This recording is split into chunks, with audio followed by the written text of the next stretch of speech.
Y ahora tiene la palabra el presidente del Gobierno, Pedro Sánchez.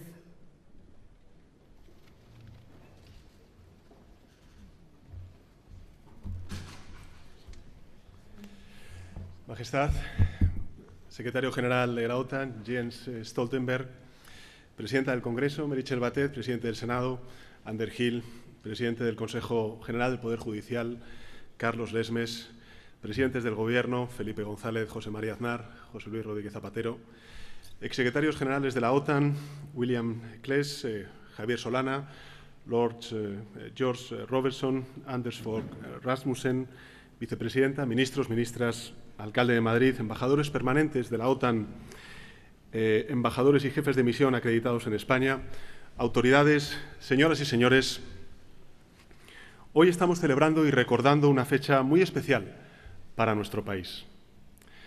El 30 de mayo de 1982, España se convertía en el miembro número 16 de la Organización del Tratado del Atlántico Norte. Cumplimos, en consecuencia, 40 años de alianza con un grupo de países que comparten esa forma de estar en el mundo que llamamos democracia. Sociedades que hemos elegido gobernarnos desde la libertad, desde la justicia, la igualdad y el pluralismo político. Esta pertenencia cumple una misión trascendental, sobre todo en estas fechas. Nos permite ser lo que somos y, además, garantiza que seremos lo que España decida ser. Porque no hablamos solamente de una alianza militar, con ser esto evidentemente importante, sino de una alianza entre países en defensa de los principios que originan la prosperidad y el bienestar de nuestros pueblos. Para todos nosotros, aquella adhesión supuso mucho más que un trámite multilateral. España comenzaba entonces una nueva andadura y también, yo diría, exitosa, tras décadas de oscuridad y de bloqueo como consecuencia de la dictadura franquista. Y lo hacíamos entonces llenos de esperanza, de fuerza, pero también, lógicamente, con incertidumbres que muchas cosas nacían de inercias y temores provenientes de nuestro pasado más reciente. La incorporación que hoy celebramos se debió en buena medida al esfuerzo conjunto del entonces presidente del Gobierno de España, Leopoldo Calvo Sotelo, y del que era secretario general de la Otan, Josep Lans, ambos ya fallecidos. Así que quisiera que estas primeras palabras fueran también en recuerdo de ambas personas, como también para el presidente Adolfo Suárez. Pero la joven democracia que éramos demandaba algo más. Era, en primer lugar, necesario hacer un reconocimiento del intenso debate que había en la sociedad española de entonces sobre la propia entrada y los términos de la participación de España en la organización.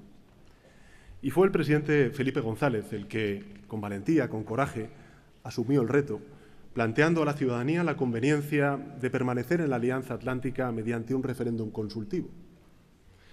El resultado, más de un 52% de votos a favor de la permanencia, convirtió a nuestro país, a España, en el primer país perteneciente a la Otan por decisión popular, legitimando definitivamente el ingreso de España que hoy estamos celebrando.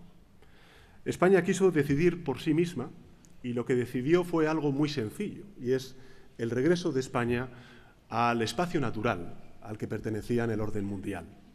Un espacio de seguridad, progreso, un espacio de garantías ante cualquier amenaza que pusiera en riesgo, en peligro, nuestra recién conquistada libertad y democracia.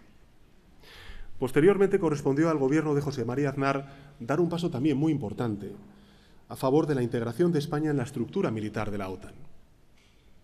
Una iniciativa que coincidió además con el término del mandato de Javier Solana como secretario general de la Otan e implementada por su sucesor, Lord Robertson. Tras esta integración, en concreto el 1 de enero de 1999, España se convirtió en un sujeto activo de las estructuras de mando y fuerzas de la Alianza. En 2019 se aprobó el que hoy llamamos concepto estratégico de Lisboa, de nuestra vecina Lisboa, que todavía hoy rige los pasos de la Alianza, con el presidente José Luis Rodríguez Zapatero dirigiendo la participación de España en su elaboración. Sin embargo, la adhesión ilegal de Crimea por parte de Rusia en el año 2014 introdujo un cambio de escenario que superaba dicho concepto estratégico, tal y como se puso de manifiesto en la cumbre de Gales, en la que participaron el presidente de Rajoy y también el secretario general Anders Fogh Rasmussen. Señoras, señores, Majestad, he querido recordar todos estos hitos, no solo porque nos acompañan hoy aquí muchos de los protagonistas de los 40 años de España de pertenencia en la Otan, a quienes lógicamente agradezco todo el esfuerzo de venir hoy aquí a Madrid a acompañarnos en esta fecha tan señalada, sino porque marcan el camino, también el contexto, que nos llevará en pocas jornadas a la celebración por segunda vez en la historia de nuestro país de una cumbre de la Alianza Atlántica en Madrid, en la capital de España. España ha vivido su pertenencia a la Alianza Atlántica con, yo diría, naturalidad. De su mano hemos abordado con éxito el reto de modernizar nuestras Fuerzas Armadas, que han sabido, por cierto, aprovechar esta gran oportunidad con un grado extraordinario de compromiso y de profesionalidad. Además, España ha realizado una aportación creciente, significativa, reconocida por todos los aliados, comprometiendo unidades para las fuerzas de respuesta y la participación en la mayoría de las operaciones y misiones que se han desarrollado por parte de la Otan.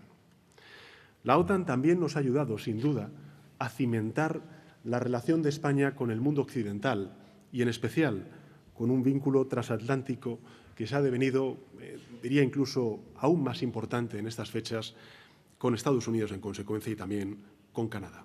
Y además, la Otan ha contribuido enormemente a un bien público fundamental que hoy cada vez vemos con mayor importancia, que es la seguridad. Entre otros factores, porque la democracia que nuestras sociedades disfrutan y la prosperidad también de nuestros ciudadanos necesitan imperiosamente de la seguridad, porque cuando nuestras sociedades están en peligro, todos sus fundamentos corren el riesgo de colapsar.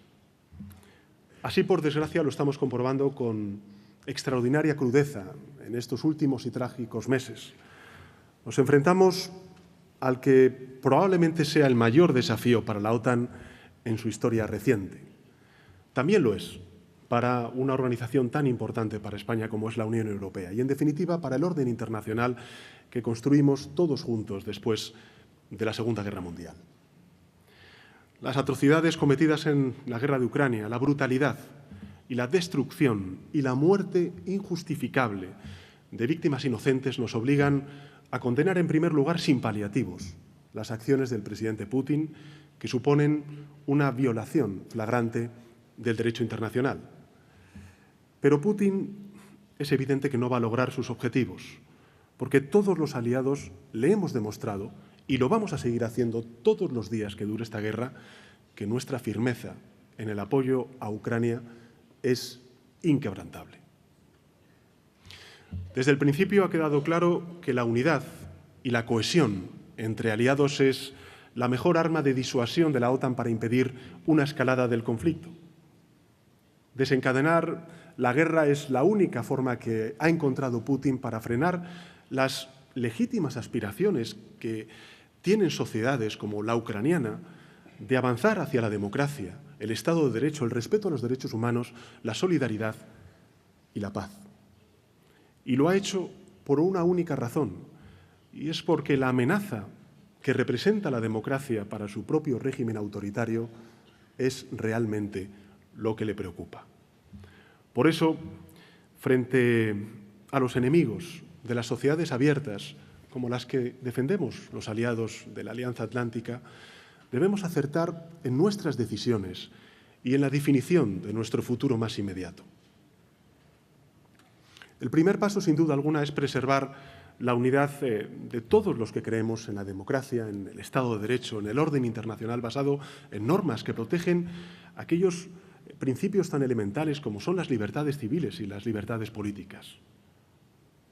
Los lazos que vinculan a la Otan, a los miembros también de la Unión Europea y a muchos otros países de la comunidad internacional nacen de un sentimiento compartido de justicia e igualdad y que expresan la determinación con la que vamos a defender nuestros principios y nuestros valores. Por eso la unidad, además, es esencial para fortalecer nuestra seguridad. La guerra de Ucrania ha abierto los ojos, sin duda alguna, a las sociedades europeas, también a la sociedad española. Muchas personas han entendido que nuestra seguridad no está garantizada de forma indefinida, que la peor adversidad, como hemos visto hace muy pocas semanas, puede instalarse con rapidez en nuestras realidades y corromperlo todo. Precisamente por ello, es necesario el esfuerzo coordinado y diario de los aliados para preservar esa libertad. Hoy nuestra seguridad está amenazada por el régimen de Putin y, por tanto, apoyar a Ucrania con decisión es la única forma de asegurar que la Europa y el mundo, yo diría, que hemos construido, tengan un futuro cierto. Es imprescindible, en consecuencia, que reforcemos nuestra capacidad de disuasión, lo cual, sin duda alguna, va a exigir capacidades militares modernas, capaces, disponibles, que solo se adquieren mediante un aumento de la inversión en defensa. Somos muy conscientes de ello. Pero también sé, y es algo que tenemos que transmitir a nuestras sociedades, y sin duda alguna lo voy a hacer a la sociedad española, que debemos hacer ese esfuerzo. Porque mucho mayor es el coste de quedarse de brazos cruzados mientras se pone en jaque lo más elemental, lo más fundamental de nuestras sociedades, como es la libertad y nuestro modelo de convivencia pacífica y democrática. Una de las principales consecuencias de la guerra de Putin, completamente contraria a sus objetivos estratégicos al inicio del conflicto, ha sido la revitalización de la Otan. En pocas semanas celebraremos aquí la que probablemente sea una de las cumbres más importantes, más trascendentales en sus 73 años ya de historia. En Madrid vamos a definir lo que se llama la estrategia de la organización para la próxima década, el concepto estratégico, con la novedad de las candidaturas de dos importantes países europeos como son Suecia y Finlandia. Dos democracias consolidadas cuya aportación a la Alianza Atlántica tendrá un enorme valor. Y será además el momento de impulsar todos juntos la estrategia 360 grados y de proyectar un mensaje poderoso, una vez más, de unidad y de complementariedad entre la Unión Europea y la Otan. Una unión hoy esencial, aún más esencial, para la defensa de nuestro modelo de convivencia. Porque no hay otro camino. Si queremos ofrecer un legado de libertad, de democracia y de paz a las próximas generaciones, a las generaciones de nuestros hijos, hijas, nietos y nietas, debemos tomar decisiones que refuercen nuestra alianza y la doten de las herramientas y las capacidades adecuadas para abordar los desafíos que tenemos por delante. Tenemos que mostrar, en definitiva, nuestra determinación de hacer de la Alianza Atlántica una alianza más fuerte y más eficaz en el siglo XXI. El nuevo concepto estratégico, el concepto estratégico de Madrid, es nuestra primera oportunidad, y yo la calificaría de meditada y también consensuada, para afrontar ese futuro con decisión y ayudar a responder a los nuevos retos, pero también al renacimiento, como estamos viendo a las puertas de Europa, de viejas amenazas que creíamos superadas para siempre, sin duda alguna la guerra. Quiero señalar que este nuevo concepto estratégico no se va a limitar solamente a la cuestión militar convencional. Como consecuencia de la creciente importancia de las llamadas amenazas híbridas, la crisis climática, la emergencia alimentaria, entre otras, exacerbada ahora mismo por el conflicto en Ucrania, va a ir ese concepto estratégico mucho más allá. La organización de la Cumbre de Madrid, Majestad, Secretario General, señoras y señores, es una enorme responsabilidad para España que asumimos con profundo honor y con un extraordinario orgullo. Pero también la entendemos como una gran oportunidad para mostrar al conjunto de la ciudadanía española las ventajas de estos 40 años de pertenencia a la organización y compartir con toda ella, con toda la ciudadanía española, los debates estratégicos del presente y del futuro para nuestras sociedades y para la Otan. Porque tenemos mucho camino por recorrer y queremos hacerlo juntos, de la mano de nuestros compatriotas, que son, en definitiva, a quienes nos dirigimos y a quienes defendemos. En resumen, 40 años después, quienes heredamos todo el esfuerzo de los presidentes del Gobierno que nos acompañan y los que, por desgracia, ya no están con nosotros, de los secretarios generales de la Otan que hoy nos acompañan y aquellos otros que no están, podemos asegurar que pertenecer a la Otan es fundamental para garantizar lo que somos, nuestro modo de vida, nuestra estabilidad y el futuro de las generaciones próximas. Los aliados hemos elegido estar, yo diría que en el lado correcto de la historia, defendiendo una vez más la paz, el derecho internacional y hacerlo además con convicción y sin temor, promoviendo todo aquello que los aliados defendemos. Y es, en definitiva, un mundo más justo, próspero y seguro. Así que, feliz aniversario y muchas gracias.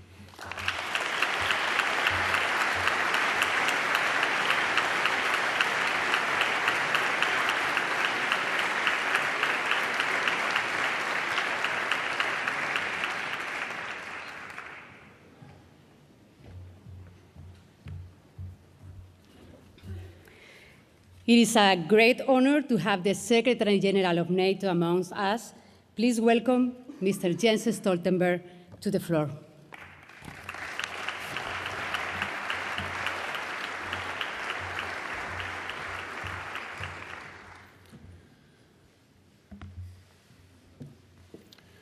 Your Majesty, Prime Minister, Excellencies, ladies and gentlemen. It is really an honor and pleasure to be here today with you to celebrate 40 years of Spain within the NATO alliance. And I would like to thank His Majesty King Felipe for his strong personal commitment to our transatlantic alliance, to our armed forces, and to our security. In the late 1970s, after dark decades of dictatorship, Spain sought a new path, one committed to freedom, democracy, and the rule of law. Values that lie at the heart of the NATO alliance. And in 1982, Spain became our 16th member, proudly joining a family of free, democratic nations across Europe and North America. And let me thank my predecessors who join us today. Willy Claes, Anders Fogh Rasmussen, Lord Robertson, Javier Solana, and Jaap de Hoop Scheffer, who could not be with us today. You steered our alliance through 4 decades of incredible change. From the height of the Cold War to the fall of the Berlin Wall. From the Balkans Wars to 9/11. And from Afghanistan to the illegal annexation of Crimea. Throughout these 4 decades, Spain has stood united with its NATO allies in maintaining security across the Euro-Atlantic area, protecting our people and our shared values, and helping to change and adapt our alliance every time the world changed and new challenges arose. With both Mediterranean and Atlantic coasts, Spain holds a vital strategic position, resting at the crossroads between Europe, Africa, and North America. It is both a border between continents and a bridge between cultures. As such, it plays a central role in protecting us from threats from all points of the compass. Your membership in NATO has made our military more modern, more capable, and more deployable. Over the past 4 decades, Spain has contributed greatly to our alliance. You play a key role in NATO's missions and operations. Spanish forces have helped maintain the stability of the Western Balkans through NATO missions in Bosnia-Herzegovina and in Kosovo. They contributed over many years to our mission in Afghanistan. And I thank and honor all those who served so bravely there, those who made the ultimate sacrifice, and their families and loved ones. Today, Spanish soldiers are a crucial part of NATO's training mission in Iraq to help ensure Daesh never returns. Spanish pilots take part in Baltic air policing. Spanish sailors serve in our maritime missions, and Spain hosts the Aegis ballistic missile defense ships in Rota.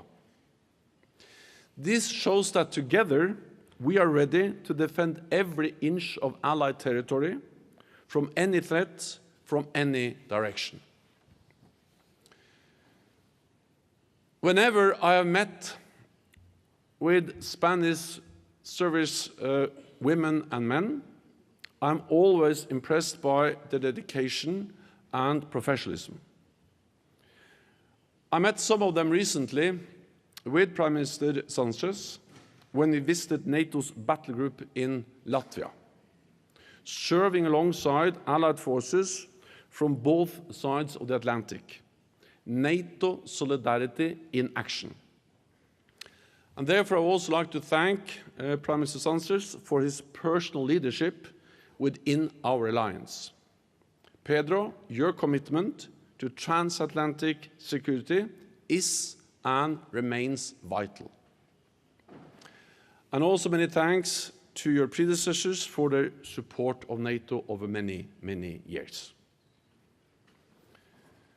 In response to Russia's brutal and unprovoked war in Ukraine, Spain is playing an important part in strengthening our deterrence and defense, deploying additional troops, ships and jets to strengthen NATO's defense of Europe. You are also providing critical support for Ukraine with security assistance and humanitarian aid to uphold Ukraine's right to self-defense enshrined in the UN Charter, help end the war and achieve the peaceful solution that Ukraine deserves and we all want. Back in 1997, Madrid hosted an historic summit. Hungary, Poland, and the Czech Republic were invited to open talks to join our alliance. Former adversaries became new friends. That summit marked a new age of hope and aspiration. NATO's open door and the European Union's enlargement helped spread freedom, democracy, and prosperity across Europe. It was and remains an historic success. Next month, Madrid will host another historic summit.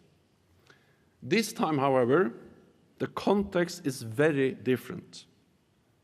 Not a fresh burst of freedom, but a cold blast of conflict. Russia is waging war of aggression against Ukraine. Authoritarian regimes seek to undermine the rules-based international order. China's coercive policies challenge our interests, security, and values. And China has joined Russia in openly contesting the right of each and every country to choose its own path. We also face brutal terrorism, instability from the south, sophisticated cyber attacks, disruptive new technologies, nuclear proliferation, and the security consequences of climate change. Together, these challenge our security and our democratic way of life. At the Madrid Summit, we will chart the way ahead for the next decade. We will reset our deterrence and defense for a more dangerous world. We will deepen our cooperation with like-minded countries and organizations, including the European Union and countries in the Indo-Pacific. We will also be joined by Finland and Sweden, who have just made historic applications to join our alliance. The Madrid Summit is an important opportunity to reaffirm our commitment to NATO's values and the vital importance of Europe and North America working together in NATO. As we look to the future, Spain will continue to play a key role in our alliance, because in this age of increasing global competition, our unity is our strength. Thank you so much.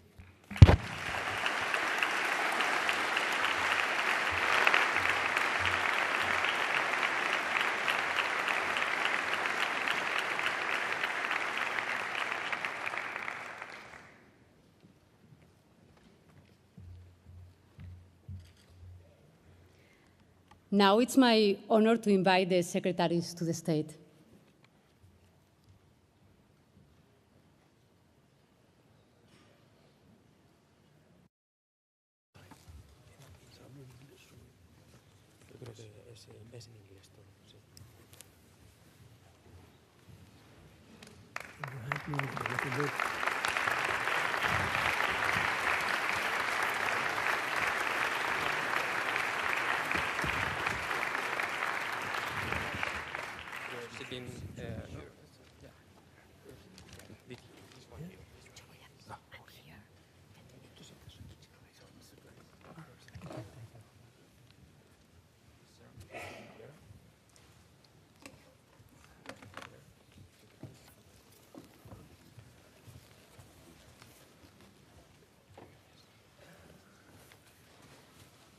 Good morning, Mr. Lord Robertson, Mr. Willy Klaas, Mr. Javier Solana, Mr. Anders Fogh Rasmussen. Good morning. Today we're very proud to be celebrating the anniversary of Spain's entry into NATO. 40 years have passed since the historic protocol formalizing this membership was signed. Modern Spain is explained by its determination to position itself within the European institutional architecture. Its democratic transition culminated with entry into NATO and the European Union. Belonging to the Atlantic Alliance has helped consolidate Spain as a committed ally in political, strategic, and operational matters, and as a partner loyal to the principles of cohesion and solidarity amongst the 30 member countries. During this time, Spain has changed profoundly, and with its entry into NATO, it joined a group of allied countries with which it shares values, principles, and interests. For this reason, multilateralism is a key plank in our approach. As the Spanish generals underline, wherever there is a NATO flag waving, there is a Spanish soldier. Our country has come a long way from the first mission within NATO in 1992 up to the recently announced deployment in Lithuania. This will mark the second time Spain hosts a NATO summit.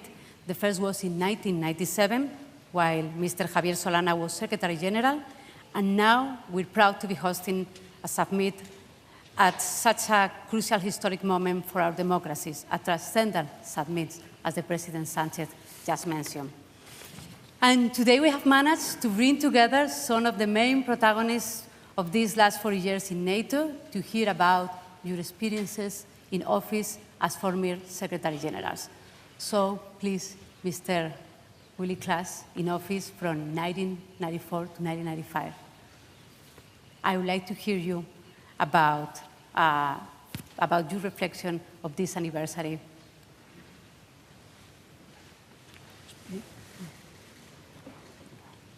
You want to start, Mr. Solana? Sure. I will prefer, Mr. Klaas, to follow the chronological order. Okay. Now, thank you very much. Your Majesty, it's a great pleasure to be here celebrating this anniversary. The Secretary General of NATO has mentioned that Spain had already another summit in 1997. In that summit, three very important decisions were taken. The first, as has been said by him, the enlargement for the first time of the alliance. The second, that we should not forget, is that we created in that summit the Council, NATO, Russia. And the third thing that we created was the NATO-Ukraine Council. So we had an idea at that time of how things could evolve. Unfortunately, those councils were going down in interest along the time, and we couldn't finish the ideas, the fundamental ideas that were taken in Madrid. Now, if I were to talk to you very frankly, as I should, I think that at this point in time, the most important thing that the people which are gathered here, it would be to ask clearly and logically for a ceasefire immediately in the region. Russia has failed. Russia wanted to take the capital, Kiev, then get rid of the government, and then appoint a government that will avoid President Putin. That has not taken place. Therefore, I think that this is the moment, once Russia has not been able to get his objective, to have try seriously to have a ceasefire. And for that, all of us, all the countries represented here, have to make an effort because we should be able to do it. I remember a few days ago when I hear that the Secretary of Defense of the United States, in the first conversation that had with the Secretary of Defense from the Russian Federation, was we need to construct a ceasefire. I would like very much to avoid, to really sum up my voice to that conversation of the two Secretaries of State from Russia and from the United States. That would allow the people of Ukraine to recuperate their lives, to look forward for a while at least, and to really the political side of Ukraine also to get together and turn into what we can be the exit at the end of this ceasefire. But for me, the ceasefire is a must, and whatever we can do, we should do it.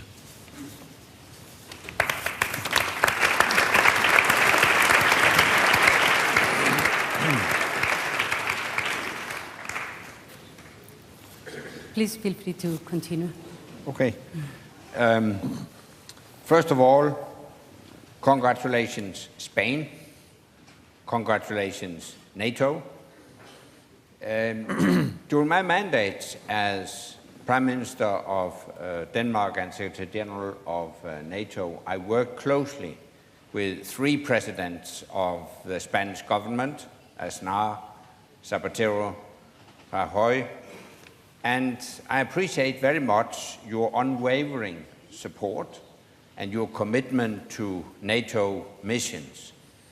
During my tenure as Secretary General of NATO, we conducted 6 operations on 3 continents. We adopted a new strategic concept. We developed a new approach, smart defense, to get more value for our defense money.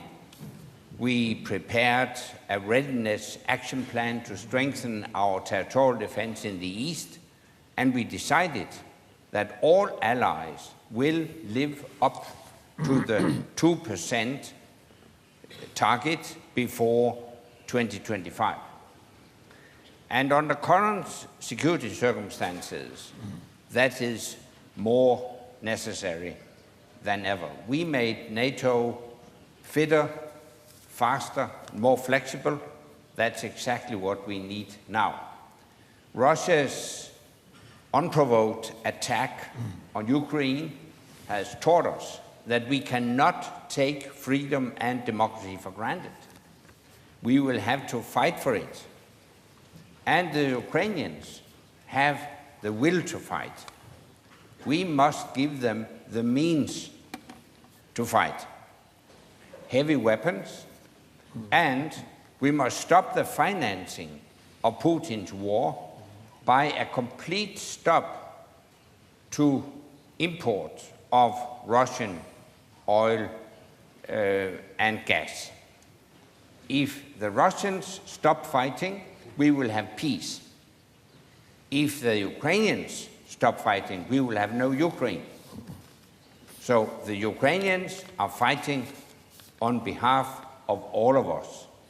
That's why I say, with the Ukrainians, Slava Ukraini.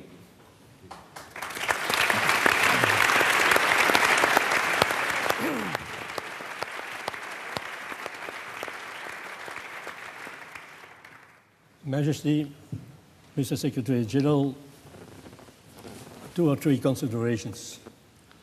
First of all, the regime in Moscow we are facing today can be compared with the darkest period of the Stalinist period. So the situation is dangerous and even unpredictable.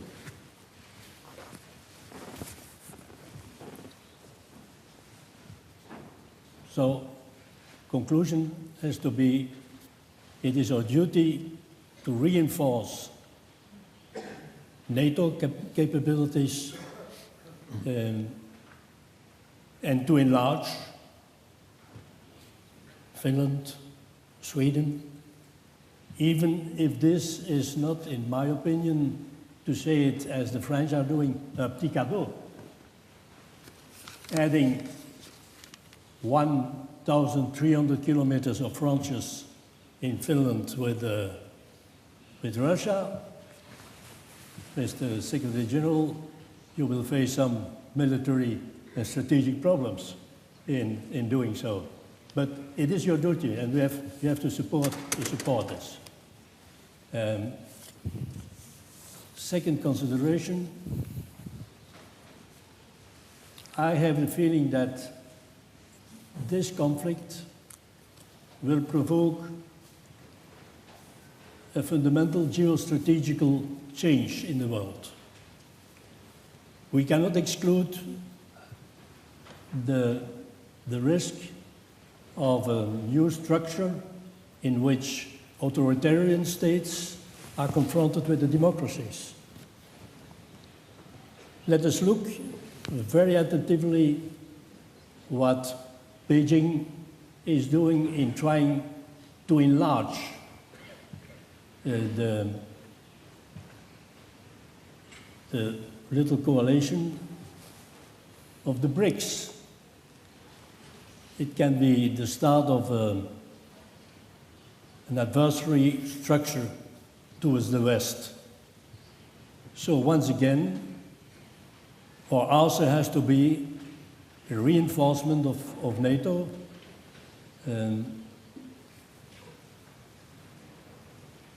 Last consideration, of course, we have to do all what is possible to help our Ukrainian friends. And I think it's time to reinforce the weaponry Ukraine is asking for. And I know there are some doubts because one cannot negate the military capabilities of Russia.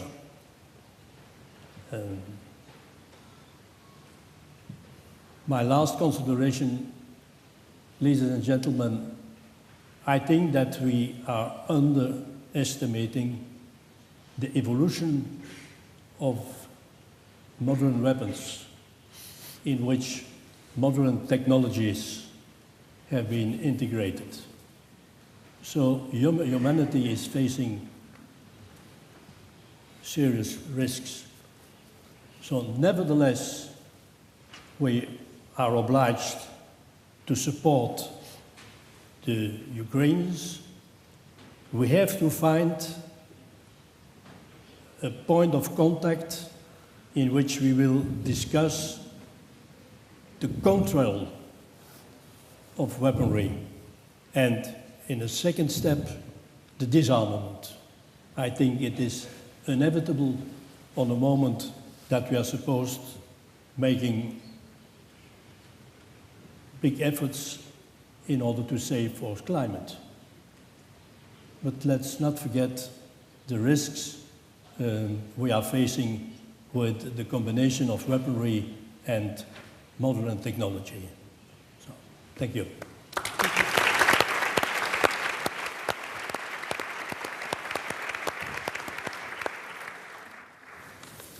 Your Majesty, Prime Minister, thank you kindly for the invitation to come here and celebrate 40 years of Spain within NATO. When I came to NATO in 1999, I followed a Spaniard as the Secretary General. The most visible demonstration of Spain's incorporation into this alliance. I recall the ratification procedure in the British Parliament. I was a very new and young member of Parliament when we endorsed the membership of Spain in NATO. And for those of us who had some memories of the dark days of dictatorship in Spain, that was an amazing feeling to have. And then to come to NATO and to follow Javier Solana in the position of Secretary General was quite a move forward for me. I was also able to appoint a Spaniard to the first senior military position when I appointed General Ortego to be the commander of the Kosovo force, the commander of KFOR. I don't know whether the general is in the audience here tonight, but he was a superb representative of his country. So here we are celebrating 40 years of Spain's membership of NATO at a time when we are now welcoming 2 new applicant members for NATO in the vanguard of the Madrid Summit. I have to say that I spent 4 years trying to persuade Finland and Sweden to join NATO, and Vladimir Putin managed it in 4 weeks. And they will enrich the alliance tremendously, this alliance of free nations covering 1 billion people, like-thinking people in the world today. And never was there a greater challenge to the NATO alliance than we face at the moment. The unprovoked attack by Russia on Ukraine is something that has changed geopolitics fundamentally and perhaps forever. And as somebody who got to know Vladimir Putin in his earliest days, who signed with him the Rome Declaration in 2002, his signature on the Rome Declaration endorsed the principle that every country had the right to make its own decision about its own security, a commitment like so many others that he's broken, from the United Nations Charter through the Budapest Memorandum, the NATO-Russia Founding Act. He's broken the one that he himself signed that day. And I don't think it is for us, any of us in NATO today, to decide at what point the Ukrainians will stop fighting. Our obligation is to ensure that the Ukrainians have the ability to fight against the aggression that is taking place in their country today.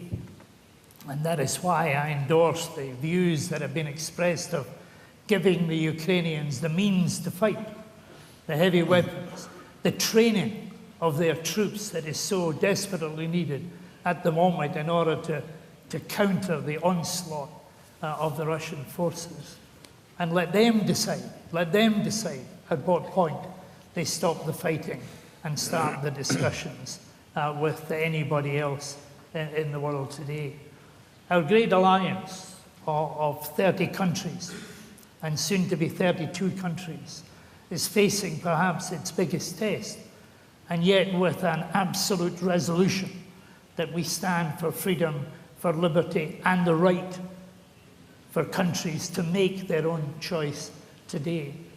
So as we celebrate 40 years of this great country being part of the alliance, let us ensure that in the future we can guarantee for the people of Ukraine the same rights that we celebrate protecting here today.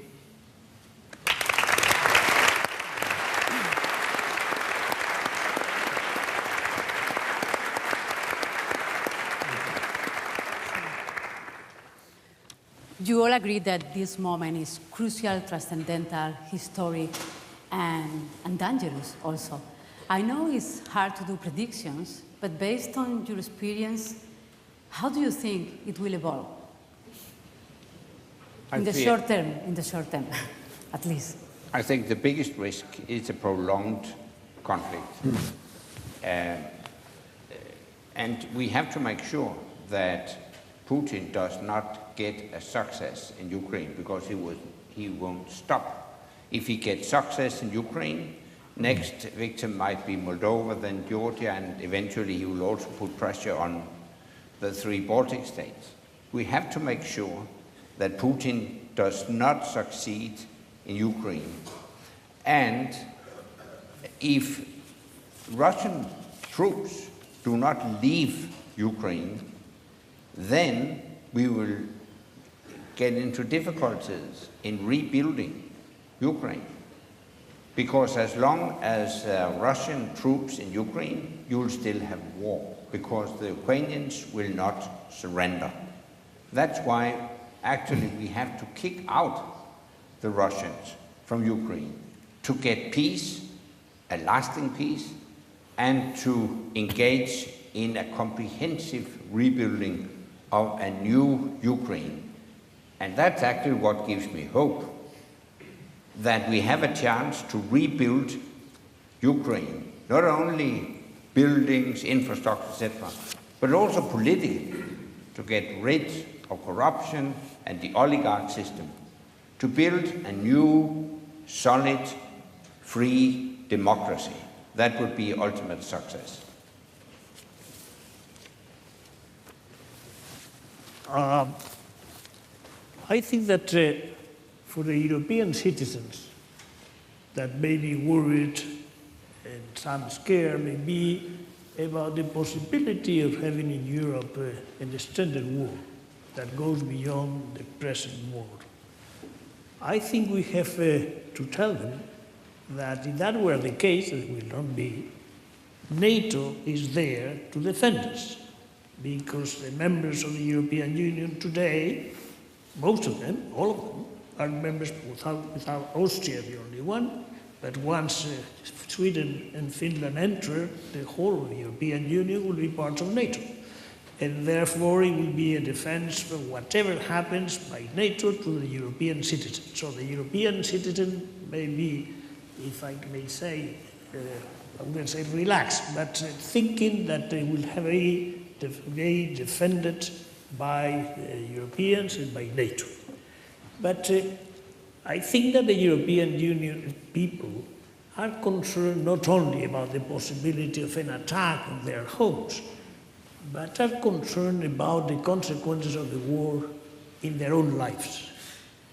And if you think, for instance, that the level of prices of oil, of gas, are going up, tracing to levels that we didn't expect as a cause of the war, it's important that the war is ended as soon as possible in order for the prices of oil come back to the reality that it should be today.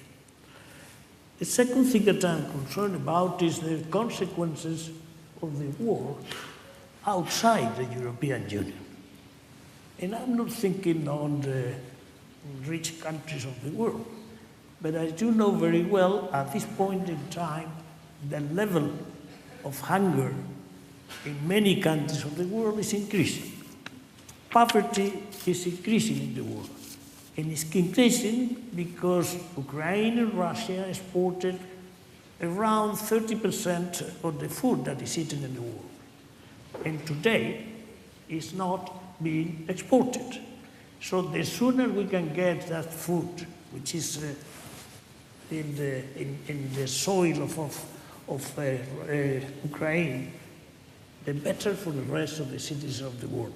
So I think that the second claim that I will do for today is to guarantee, to ask the two sides, in particular the Russians, that they allowed the export through the sea with Ukraine that doesn't have any port at this point in time, Odessa, and the possibility of getting that food, which is there, to be transported to the countries in which that is needed.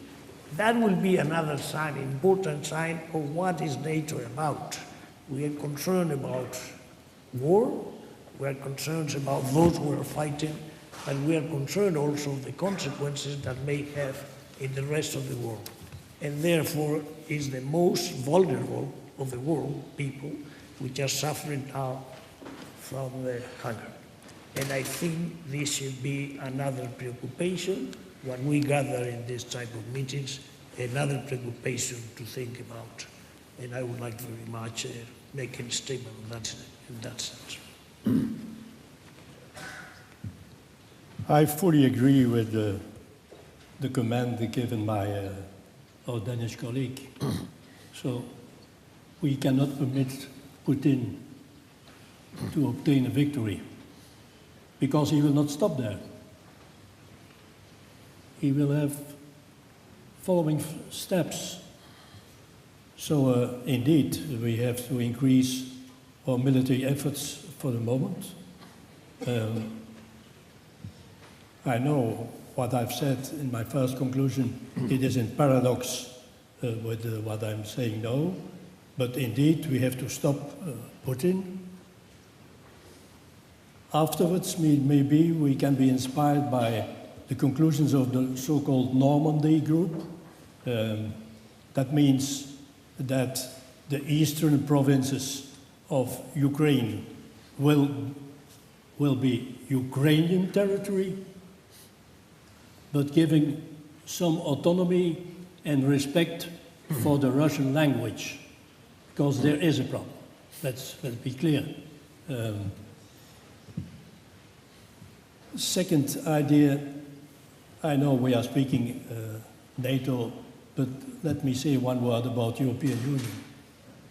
We cannot go on with the rule of unanimity concerning foreign policy and even fiscality and so on.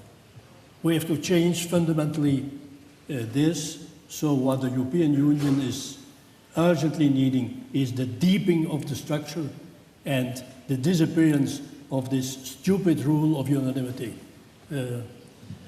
even in the dialogue with Washington. Because I'm not so convinced that the short-term objective of Washington is the same as the Europeans are developing. So what we need at that point is a common foreign policy in Europe, and that needs the disappearance of the unanimity rule, which is a very serious handicap for all those who have been a member of the European Council of Ministers. So that you know all the difficulties we have met there.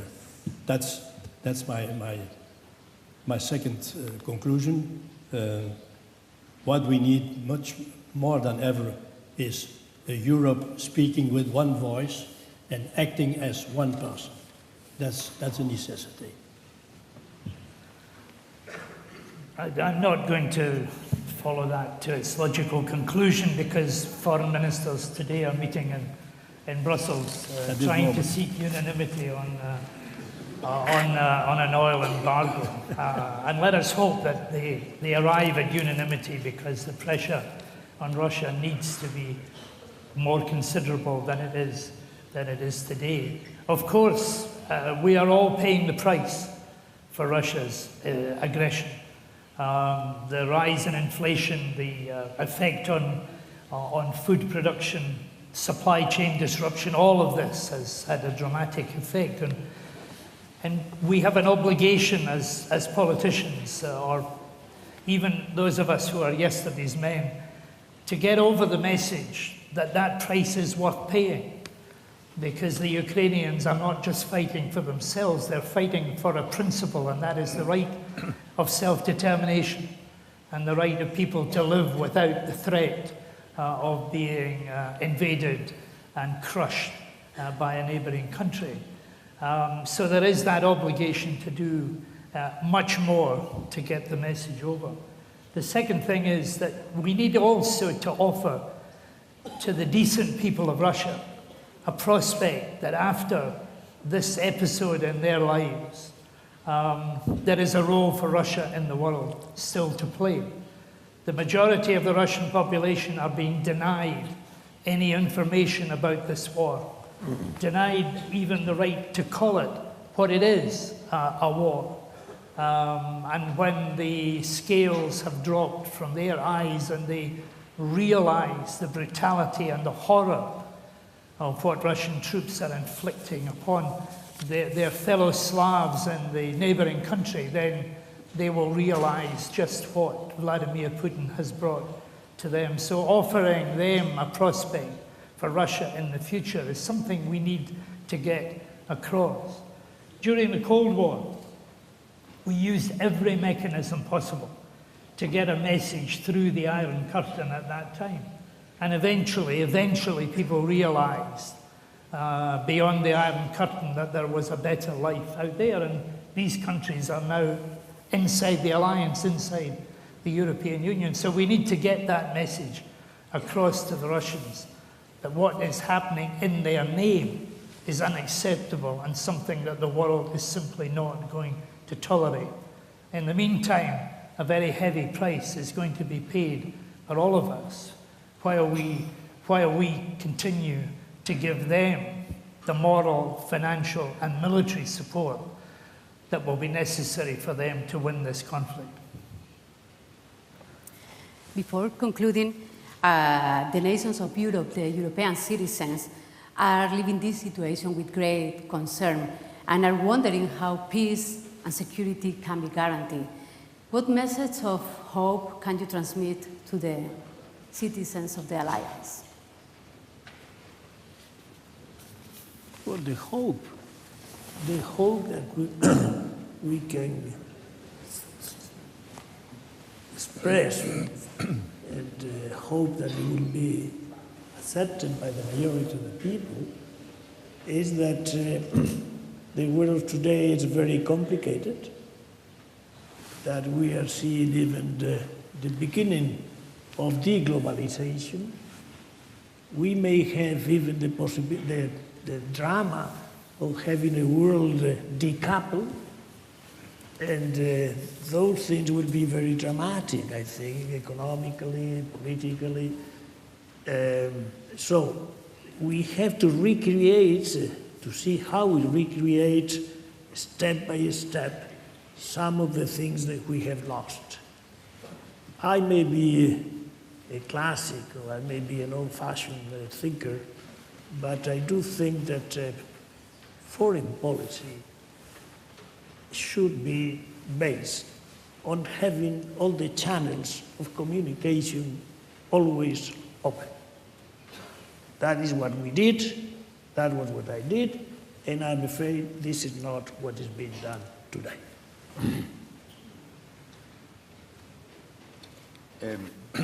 Yeah, on a very tragic backdrop, I also see some light at the end of the tunnel. One thing is that Putin has managed to create a stronger NATO, stronger unity among Europeans, stronger unity across the Atlantic. The transatlantic alliance, in the broad sense of the word, has been strengthened. NATO will soon be joined by Finland and Sweden. And actually, I'm very happy about that development against a very tragic backdrop. And as I indicated previously, I also think it gives us a chance to actually rebuild a new Ukraine. I've met a lot of young Ukrainians, and they are talented, well-educated people. They are longing for a new future without corruption, without all the oligarchs to dominate the public life in Ukraine. And it gives me hope that once this war is over, and one day it will be over, once it's over, then we can start rebuilding really from scratch a new Ukraine. And finally, it also gives me hope that I think not only the young generation, but several generations now have learned a lesson from history, that appeasement with dictators does not lead to peace, but to war and conflict. I think we can get rid of the naivety that has dominated our relationship, not least with Mr. Putin. I've met Putin a lot of times, and I have learned the lesson. He only respects one language, the language of force, strength, unity. And that's also what gives me hope. Once this war is over, I hope that we can develop a new, more sustainable relationship between the West and Russia. We need that.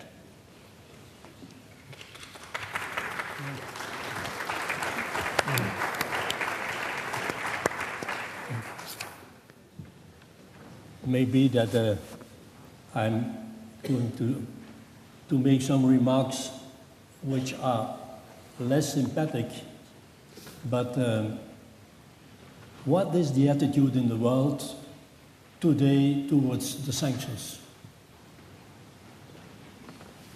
Of course, China is not playing with us. That's not a surprise. But do we understand clearly what India is doing? Increasing the energy commerce with Russia factor 4. Indonesia, president of the G20, is not implementing sanctions, on the contrary. South America, let's be clear, Mexico, Argentina, even Brazil is not very enthusiastic about the sanctions we have taken. South Africa, Southern Africa is not playing with us. In the assembly of the UN, where there was a vote about the sanctions, 17 member states of the UN of Africa didn't vote with us, 17. Can we have a discussion on the attitude of the Arab countries, and especially Saudi Arabia? The situation is very complicated, and as I've said, at this moment, unpredictable. Nevertheless, we have to maintain more than ever the solidarity both sides of the Atlantic Ocean, the United States, Canada, and Europe. A united Europe, I insist, a united Europe, speaking with one voice. And once we have established peace in Ukraine, and I understand what you say and fully agree. We have to do together all what is possible to rebuild that country. We have to think clearly how to develop the new geostrategical links in the world. And it is a very complicated challenge. For the moment, as me concerning, unpredictable and very dangerous. But having said that, first things first, let's take the measures necessary to help our Ukrainian friends in order to stop Putin. If we take the risk to give him some victory, he will continue. That's clear. So we have to stop him. That's clear. Thank you. I strongly agree with that. And Vladimir Putin has succeeded in several ways that he never intended. He's brought a new determination and unity among European nations. He's bound the United States to Europe in a way that he thought he could break. And he's persuaded 2 new nations to apply for membership of NATO. That is a signal failure in the objectives that he set out. He's also managed to remind our populations of just how important national security, national resilience is, and how important the NATO alliance is as well. Because the NATO alliance is not, as we know, simply a military alliance. It's a political organism which has over the years achieved much. I've got a very vivid memory of my time in NATO, not just in declaring Article 5 for the first time, but with Javier Solana intervening in what was going to be a civil war in what was then called the former Yugoslav Republic of Macedonia. And at the end of that year, when Javier had created a peace agreement, the Ohrid Agreement, and NATO had disarmed the insurgents at the time, we went down to the Tetovo Valley and were greeted by large numbers of children there who wouldn't have known the difference between NATO and the EU or Aldi or Tesco, but who knew that something big had happened and something had arrived. And these young children in mixed villages there would today be refugees if that war had not been stopped by a combination of a military alliance and a diplomatic superpower at that time. And it's remained in my mind. And last year, I went back for the 20th anniversary of the Ohrid Agreement and met some of the people, the insurgents of the time, and was introduced to them by the now Minister of Interior of North Macedonia. And it's a huge pleasure to have the permanent representative of North Macedonia here today. So we've reminded people, and Vladimir Putin has reminded people of the importance of the organization and how vital it is to all of our safety and security. So all of us ancient representatives of the Secretary General class wish the current incumbent of the job all our best wishes and good luck for the year that he's got ahead of him. This is maybe the best time not to be Secretary General of NATO. But we wish you all the very best, because as Willie Claes has said, we live in a very complicated world where the geostrategic kaleidoscope has been shattered, and we don't know where the pieces will land. And you and the members of the North Atlantic Council will have huge responsibilities in the year that is coming to ensure that safety and security is guaranteed in the way that 40 years of NATO have done so for Spain.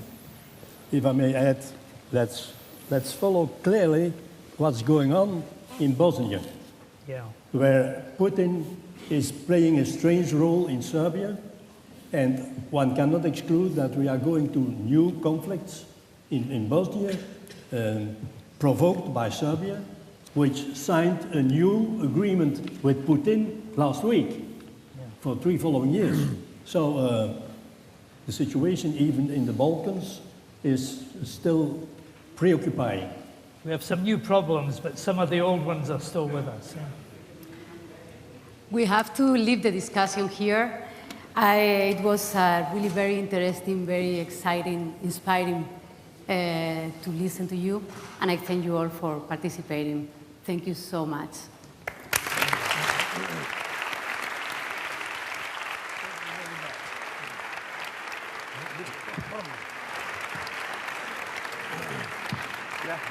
What a pleasure. I could play the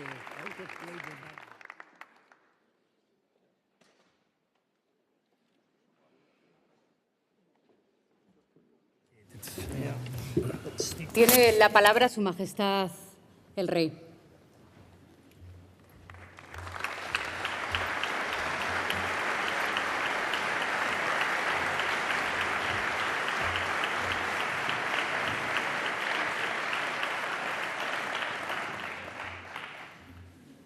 Presidente del Gobierno, Secretary General of the North Atlantic Treaty Organization, Presidenta del Congreso de los Diputados, Presidente del Senado, Presidente del Tribunal Supremo y el Consejo General del Poder Judicial, expresidentes del Gobierno, exsecretarios generales de la Otan, ministros del Gobierno, embajadores, representantes permanentes de los aliados en el Consejo del Atlántico Norte, presidente del Comité Militar, autoridades civiles y militares, señoras y señores. Hoy nos congregamos para conmemorar el 40 aniversario de la adhesión de España a la Otan, un paso histórico tras nuestra ejemplar transición hacia una sociedad democrática y moderna que nos permitió integrarnos plenamente en la esfera política europea y atlántica y, en definitiva, internacional. Este es un momento muy especial para nuestro país y me honra enormemente que podamos celebrarlo con algunos de los principales responsables que han contribuido a trazar esta historia de éxito desde diversos ámbitos. Por supuesto, desde el de la propia Otan, desde la presidencia del Gobierno de España, los ministerios de Asuntos Exteriores y Defensa de nuestro país, diplomáticos y militares, y el Consejo Atlántico en su conjunto, que en esta ocasión se ha desplazado expresamente a Madrid para participar con nosotros en este acto. Gracias a todos por su presencia y compañía. Thank you so much, General Secretary, former General Secretaries, Ambassadors, thank you for your presence here today. And thank you for giving us such interesting insight and wise thoughts about your experience, but also about the situation we're facing in our world today. Lamentablemente, las circunstancias que rodean este aniversario no son las que hubiéramos deseado. La inaceptable agresión rusa contra Ucrania nos recuerda, y lo hace de manera trágica, el enorme valor en nuestras vidas de la paz, de la seguridad y de la democracia. En estas circunstancias nos une ahora especialmente nuestro apoyo a Ucrania, porque lo que está en riesgo no es solo su soberanía e integridad territorial, como bien hemos escuchado, sino cientos de miles de vidas inocentes, la paz de todo el continente europeo y, por extensión, el orden internacional basado en reglas que todos contribuimos a construir durante las últimas décadas. Señor Secretario General, señoras y señores, hace 40 años la bandera española se izaba por primera vez junto a la de la Otan y las de los 15 aliados en la sede de la Alianza en Bruselas. Aquel izado fue mucho más que un mero acto protocolario ceremonial. Tenía un simbolismo mucho más profundo. Nuestro país comenzaba a caminar por la senda que nosotros elegimos para avanzar junto a otros pueblos que también creen en la libertad, en los derechos humanos y en la seguridad compartida. España siempre consideró que ser miembro de la Alianza no significaba simplemente adherirse a una organización internacional, que era y sigue siendo la espina dorsal de nuestra disuasión y defensa colectiva, la fortaleza de la defensa europea. Era también abrazar los principios y valores de la democracia, la libertad individual y el Estado de Derecho consagrados en el preámbulo del Tratado de Washington. Los mismos a los que la sociedad española ya se había adherido con profunda convicción cuando a finales de 1978 aprobó por amplia mayoría nuestra Constitución. Norma fundamental que ha marcado nuestro devenir como sociedad abierta, democrática y moderna, como la España que somos. Ser miembro de la Alianza implicaba vincular definitivamente nuestro futuro como nación con el de la Comunidad Euroatlántica, una vinculación que se vería aún más reforzada con nuestra incorporación a las comunidades europeas casi 4 años después. Con la perspectiva que nos ofrecen estas 4 décadas, no cabe duda de que nuestra adhesión marcó un punto de inflexión en nuestro devenir histórico como nación y en nuestra posición futura como Estado responsable de la comunidad internacional. Secretario General, señoras y señores, junto a la dimensión política a la que me acabo de referir, creo necesario destacar también las profundas implicaciones transformadoras que para nuestras Fuerzas Armadas y nuestra cultura de defensa ha tenido la entrada de España en la Otan. Y lo digo también con conocimiento de causa, porque lo viví muy de cerca, desde mis inicios en la formación militar como cadete en las academias militares. De unas Fuerzas Armadas históricamente dedicadas a garantizar la seguridad de nuestras fronteras, evolucionamos hacia un modelo en cuyo ADN no solo aparecía ya la defensa territorial tradicional, sino también la defensa colectiva, junto a otros elementos definidores de nuestras Fuerzas Armadas actuales, como los de interoperabilidad, actuación combinada, planeamiento conjunto operativo y capacidades. Me permitirán que señale igualmente, y que lo haga con orgullo, que aceptando la solicitud de ingreso de España, la OTAN reforzó su dimensión política y militar y ganó mayor profundidad estratégica. Si España se ha beneficiado de la seguridad que proporciona la OTAN, de su gran impacto en la modernización de nuestras capacidades militares y del estatus internacional que su pertenencia confiere a sus miembros, por su parte, la OTAN se ha favorecido de la situación estratégica de España y de su compromiso en la aportación militar y conceptual, pero también de nuestra perspectiva estratégica distinta y enriquecedora. En 1982, la Alianza acogió a un país que aunaba sólidas dimensiones atlánticas y mediterráneas, a las que añadía profundas convicciones europeas. Un país que miraba y que mira al norte y al sur, al este y al oeste, que siempre ha incorporado al Océano Atlántico como parte de su identidad, de su cultura, de su historia y de su proyección como nación. Y por ello España es un país que otorga gran importancia a la solidez de un vínculo transatlántico, que, como tuve ocasión de señalar en mi discurso ante el Consejo Atlántico en noviembre de 2018, no se remonta a 1941, año de la firma de la Carta del Atlántico, ni a 1949, año de la firma del Tratado de Washington, sino que es muy anterior. Esa identidad transatlántica se remonta a fines del siglo XV, cuando España entra en contacto con la realidad del continente americano.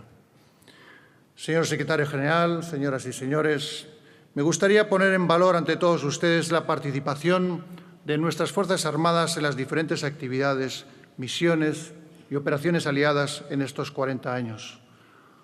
Para España, ofrecer a la Alianza el servicio de los hombres y mujeres del Ejército de Tierra, la Armada, el Ejército del Aire y la Guardia Civil ha sido y es un compromiso sumamente valioso y un verdadero honor. Algo que solo es posible cuando existe una clara convicción en nuestros principios y valores compartidos para la defensa de un mundo más libre y más humano.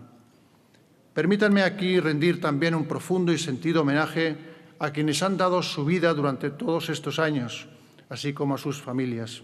Nunca olvidaremos su dedicación y sacrificio.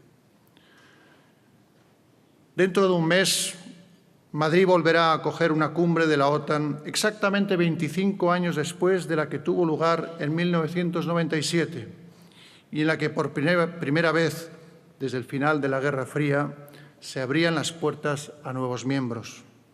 La adhesión de dos años después de la República Checa, Hungría y Polonia señaló la dirección para una ampliación exitosa que nos ha llevado a la actual comunidad de 30 aliados. Ahora, la guerra de Ucrania nos hace unirnos en torno a nuestros valores y la Otan debe recuperar ese mismo espíritu de hace 25 años. Como en 1997, Madrid volverá de nuevo a ser testigo de otro momento decisivo con la cumbre que celebraremos los próximos días 29 y 30 de junio. Quisiera agradecer en este sentido al secretario general y a los 29 aliados de la confianza depositada en España. Asumimos este proyecto con la mayor responsabilidad y siendo plenamente conscientes de la dimensión histórica de la próxima cumbre, por lo que España no escatimará esfuerzos para garantizar su éxito. La realidad estratégica lo demanda. Las amenazas emergentes se suman a las convencionales, los nuevos desafíos a los tradicionales. Todos provienen ya de todas las direcciones estratégicas y en todos los dominios operacionales. España comparte plenamente, y en este preciso momento todavía más, la importancia crucial de mantener una sólida disuasión y defensa en nuestro flanco oriental. Como saben, España está haciendo efectivo dicho compromiso no solo sobre el papel, sino también sobre el terreno. Contribuye y seguirá haciéndolo con importantes capacidades, tanto terrestres como aéreas y marítimas.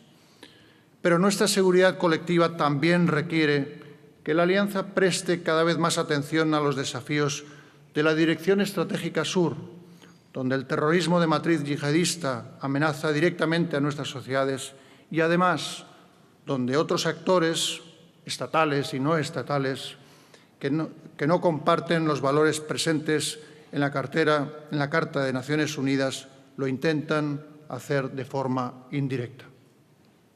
Permítanme a este respecto recordar que la ciudad que les acoge hoy, con tanto orgullo, y lo hará de nuevo en apenas un mes, sufrió el atentado terrorista más terrible en suelo europeo en términos de vidas humanas. Aquella tragedia reforzó la convicción de España de que solo a través del trabajo comprometido de las fuerzas y cuerpos de seguridad del Estado, de los servicios de inteligencia, de las Fuerzas Armadas, así como una firme determinación por el multilateralismo, la cooperación internacional, la unidad, la cohesión y la solidaridad con nuestros aliados, siempre en el marco del Estado de Derecho, seremos capaces de derrotar a la amenaza terrorista, sin olvidar nunca el permanente recuerdo a las víctimas. La Cumbre de Madrid debe ofrecer las herramientas y las respuestas que la Alianza necesita para hacer frente a todos los retos comunes, comenzando por un nuevo concepto estratégico, el concepto estratégico de Madrid, que sirva de faro y guía eficaz para la próxima década. España contribuirá al objetivo final de que la alianza resultante de la cumbre sea más fuerte, más inteligente, más eficiente y, por tanto, esté mejor preparada y equipada para afrontar colectivamente un nuevo entorno de seguridad sin duda más complejo. Para alcanzar ese objetivo y como Estado miembro de la Unión Europea, nuestro país tiene además la convicción de que solo tendremos éxito realmente si conseguimos asociar de manera efectiva a la Otan y a la Unión Europea. Ambas organizaciones comparten las mismas amenazas y desafíos, por lo que solo trabajando juntas y complementándose mutuamente se podrán crear las sinergias estratégicas necesarias para abordarlos de manera eficaz. Mr. Secretary General, ladies and gentlemen, for the Spain of 1982, NATO meant the future. Now in 2022, Madrid will lay the foundations for new NATO's future. It is crucial that we rise to this historic challenge, and I am convinced that together we will succeed.